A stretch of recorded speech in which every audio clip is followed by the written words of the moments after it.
We said that when we're solving a system of equations by graphing, we're looking to see where the lines intersect. Where the lines cross, where they intersect is going to be my solution.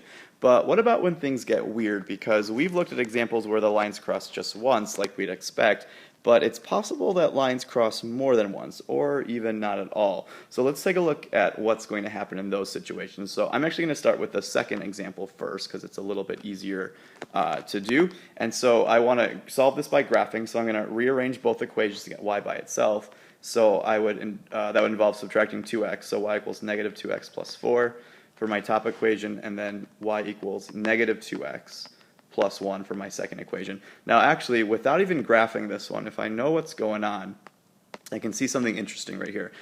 Both of the lines have the same exact slope, which means the two lines are going to be parallel to each other. So I don't want to graph this one, but if I imagined it, I mean, you guys know what parallel lines look like. So these are not the actual equations, those are just a freehand sketch I made.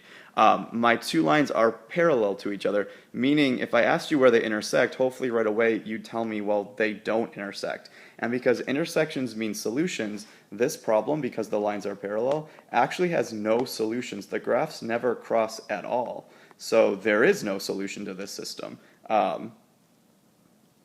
In my first example, again, if I were to solve for y, I could do that just kind of for time, because we're talking about what happens when things get weird. What I want you to look at is look for a pattern between these two equations to go from the top number to the bottom number. And hopefully what you're realizing is that every single time all you're doing is multiplying the number by 2 to get to the other equation.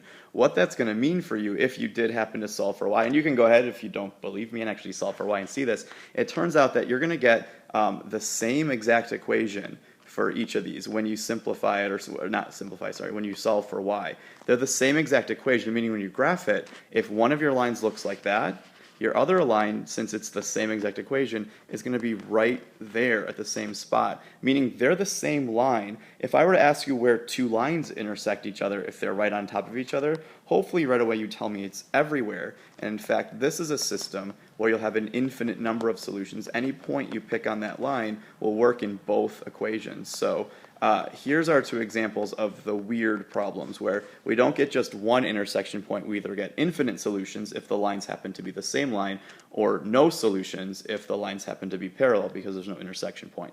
So we have a couple of vocabulary words associated with that. So let's go ahead and just make note of that, and we'll take a look at one more example to finish this up. So the words consistent and inconsistent. Consistent just means that the problem does have solutions, or it has solutions.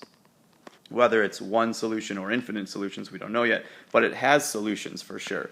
Inconsistent, on the other hand, means the problem has no solution. So that second problem, well, on the right side problem we looked at last time, was an example of an inconsistent system. The lines were parallel and had no solutions.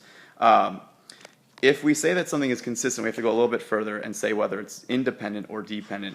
Our normal lines that cross once are consistent because they have one solution, but we also say they're also independent because they have one solution. The dependent lines, or I'm sorry, the lines that were the same, and if you're looking for the second line in the picture, remember the second line is right on top of it. So we'd say that in that case, the dependent problems have an infinite number of solutions. So in that example on the left on the previous screen, we looked at an example of a consistent but dependent solution because there was an infinite number of them. Okay, so there's our vocabulary associated with this. I'm really more concerned about how many solutions it has, but let's go ahead and take a look at what happens if we try to do elimination or substitution. We saw what happened graphically to get our weird answers, but watch what happens if we try elimination or substitution. I'm going to do elimination just because I prefer that, but a similar thing is going to happen if you were to try this with elimination, or with substitution, sorry. So what I want to do is I want to add my two equations together. And I don't have any opposites right now, so remember our trick was to multiply by a number that would get you opposites. So I'm looking at the x and looking at the 3x and knowing that if I multiply by negative 3, I should get the x's eliminated. So I'm going to multiply everything in the top equation by negative 3. So I get negative 3x plus 6y equals negative 12. And watch what interesting thing happens this time. My x's are eliminated like I had planned, but what I didn't plan for was the y's also to be eliminated. 6y and negative 6y also get eliminated, so what's left over here is really just 0. There's nothing left. Anytime both variables drop out, you should make a note that something strange is happening. If I add the other sides together, I get a solution of -4. And as I can see, this is weird, and that's actually a false statement. 0 does not equal -4. What this means is we don't have a solution. We have an inconsistent problem. So if you're doing elimination and this happens where you get a false statement, both your variables have dropped out, what we'd say is that there is no solution. And if you remember back what that looks like graphically, no solution means no intersection points. So those lines, in fact, if you graph them, would end up being parallel lines. And then if I were to classify this, our vocabulary word associated with this is inconsistent. We say that this is an inconsistent system. It's parallel lines, they have no solution. Let's take a look at the second example. You can probably guess what's going to happen this time. Again, I'm going to stick with elimination because I like that, but a similar thing will happen if you do substitution. So I'm going to look at eliminating the x's again because I can see that an easy way to do that would be to multiply the top equation by 2. That would get me opposites.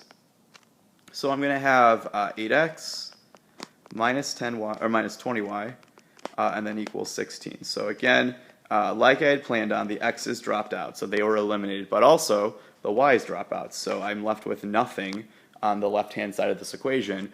And actually also, look at that, everything is canceled out this time. -16 and positive 16 also adds up to 0. So because everything got eliminated, that should tell me that something interesting, is happening. So this time though, I have a true statement, 0 does equal 0. So what that means is it's not that my solution is 0, 0. In fact, what this means is I have an infinite number of solutions. Both variables are gone, but I'm left with a true statement.